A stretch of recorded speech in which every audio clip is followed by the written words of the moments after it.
अस्सलाम वालेकुम जी, welcome to Asha recipes. आज मैं आपके लिए बहुत ही ज़बरदस्त, बहुत ही मज़ेदार और झटपट बन जाने वाले पोटैटो चीज़ कटलेट की रेसिपी लेके आई हूँ।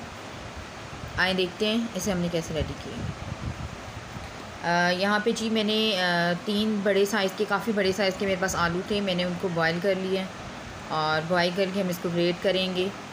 आप चाहें तो मैशर के साथ मैश भी कर सकते हैं। एक टिप आपको बताना चाहती हूँ, जब आप आलू बॉयल करें तो तकरीबन आधे घंटे के लिए उसको फ्रिज में रख दें। इससे आलू जो हैं बहुत अच्छे से सेट हो जाते हैं और कोई लम्स वगैरह भी इसमें जब ग्रेट करें तो बिल्कुल नहीं होते। इस वक्त तो खैर मैं कद्दूकशी यूज़ कर रही हूँ, उसमें तो वैसे ही कोई जो है किसी किस्म के कोई लम्स वगैरह नहीं रहेंगे। लेकिन अगर आप कद्दूकश यूज़ नहीं कर रहे हैं और आलू के साथ कुछ बनाना चाहते हैं तो इस तरह से फ्रिज में रखेंगे, आपको बहुत अच्छे रिज़ल्ट मिलेंगे। अच्छा जी, आलू हमारे मैश हो गए थे और अब मैं शामिल कर रही हूँ इसमें मोज़रेला चीज़। आप चाहें तो चेडर चीज़ भी यूज़ कर सकते हैं, आप चाहें तो अपनी मर्ज़ी से स्लाइस चीज़ भी यूज़ कर सकते हैं। तकरीबन हाफ़ कप मैंने शामिल की है जी मोज़रेला चीज़। जो भी अवेलेबल है वेजिटेबल में, आपके पास जो भी अवेलेबल है आप यूज़ कर सकते हैं। यहाँ पे जी मैंने तकरीबन 2 टेबल स्पून लिए थे। कैप्सिकम छोटी छोटी सी मैंने काट ली थी। धनिया लिया था तकरीबन 3 टेबल स्पून। एक मैंने हरी मिर्च ली थी और इसी तरह से जो है अब हम शामिल कर रहे हैं। और मैंने लिया था जी पुदीना, तकरीबन 2 टेबल स्पून। स्पाइसेस में हाफ़ टी स्पून मैं इसमें शामिल कर रही हूँ रेड चिली फ्लेक्स। 1/4 टीस्पून मैंने इसमें शामिल किए जी रेड चिली पाउडर। 1 टीस्पून मैं इसमें शामिल किया था नमक। और यहाँ पे मैं 1 टीस्पून चिकन पाउडर यूज़ कर रही हूँ। मैंने इसलिए शुरू में नमक कम डाला था क्योंकि चिकन पाउडर में भी नमक होता है। अच्छा, उसके बाद मैंने डाल दिया था जी 1 टेबल स्पून भर के धनिया पाउडर। और अब मैं 2 टेबल स्पून शामिल कर रही हूँ इसमें चावलों का आटा, यानी कि राइस फ्लोर। इससे बहुत ही अच्छी सी बाइंडिंग हो जाती है, आपको कोई अंडा वगैरह यूज़ करने की ज़रूरत नहीं पड़ती। बस अच्छी तरह से मिक्स कर लें तमाम चीज़ों को और तमाम अच्छा, स्पाइसेस आप अपनी मर्ज़ी से कम ज़्यादा कर सकते हैं। जिस हिसाब से आप पोटैटो यानी कि आलू यूज़ कर रहे हैं उसके हिसाब से आप स्पाइसेस डाल सकते हैं। यहाँ पे आलू मेरे अच्छी तरह से मैश हो गए थे और 5 मिनट के लिए रखा था इनको मैंने सेट होने के लिए।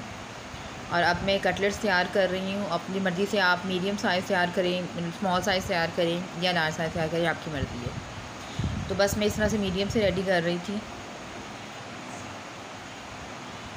तो इस तरह से मेरे सारे जो कटलेट्स में अपने रेडी कर लिए थे। आप चाहें तो इसको लंबी शेप भी दे सकते हैं, जैसे सीख कबाब होते हैं, तब भी बहुत अच्छे से ये बाइंड रहते हैं। यहाँ पे कटलेट्स मेरे रेडी हो गए थे। मैं जी कर रही हूँ इसको शैलो फ्राई। आप चाहें तो डीप फ्राई भी कर सकते हैं, लेकिन आपने फ्लेम जो है फुल जो है वो जो आप जो भी आप पैन वगैरह यूज़ करें उसको आपने ठीक ठाक ऑयल को गर्म करना है। उसके बाद आपने मीडियम फ्लेम कर देनी है और बहुत लो और बहुत हाई फ्लेम पर आपने नहीं बनाने हैं, ये कटलेट जो है वो टूट सकते हैं। यहाँ पे जी ऑयल मेरा अच्छी तरह से गर्म हो गया था। जितनी गुंजाइश है आपके पैन में उतनी आप कटलेट्स यूज़ डालें। और शुरू के 2 मिनट मैंने इसको बिल्कुल भी नहीं छेड़ा था और जैसे आपको लगे कि एक साइड जो है वो गोल्डन ब्राउन सी होना शुरू हो गई है, क्रिस्पी से हो गए हैं, तभी आप इसको छेड़ें, तभी इसकी साइड जो है वो चेंज करें। अदरवाइज़ जो है आपके कटलेट्स ख़राब हो सकते हैं। लेकिन राइस फ्लोर की वजह से बहुत ही अच्छे बाइंड होते हैं और आप देख सकते हैं कितने खूबसूरत कलर आया है इनका और बहुत ही क्रिस्पी, बहुत ही ज़बरदस्त बने थे मेरे पोटैटो चीज़ कटलेट्स। तो बस इस तरह से दूसरी साइड में कर रही हूँ ताकि दूसरी साइड से भी खूब अच्छी तरह से जो है वो गोल्डन ब्राउन सा कलर आ जाए। यहाँ पे जी कटलेट्स मेरे हो गए थे रेडी और अब मैं इसे कर रही हूँ डिश आउट। बहुत ही मज़ेदार, बहुत ही झटपट और बहुत ही इजी से कटलेट हैं और बच्चों को बहुत ज़्यादा पसंद आते हैं। बच्चों के लिए आप अपनी मर्ज़ी से ख़ाली इसको ब्लैक पेपर में भी बना सकते हैं और बाकी अपनी मर्ज़ी से चीज़ वगैरह का इजाफ़ा कर सकते हैं। बस यहाँ पे जी मैं कटलेट कर रही हूँ डिश आउट। उम्मीद करती हूँ मेरे आज की ये बहुत ही मज़ेदार सी ऑल टाइम फेवरेट झटपट बन जाने वाली पोटैटो चीज़ कटलेट की रेसिपी आपको पसंद आएगी। अगर आपको मेरी रेसिपीज़ पसंद आ रही हैं तो मेरे चैनल आशा रेसिपीज़ को सब्सक्राइब कीजिए, लाइक कीजिए, शेयर कीजिए। किसी अगली रेसिपी तक के लिए अल्लाह हाफ़िज़।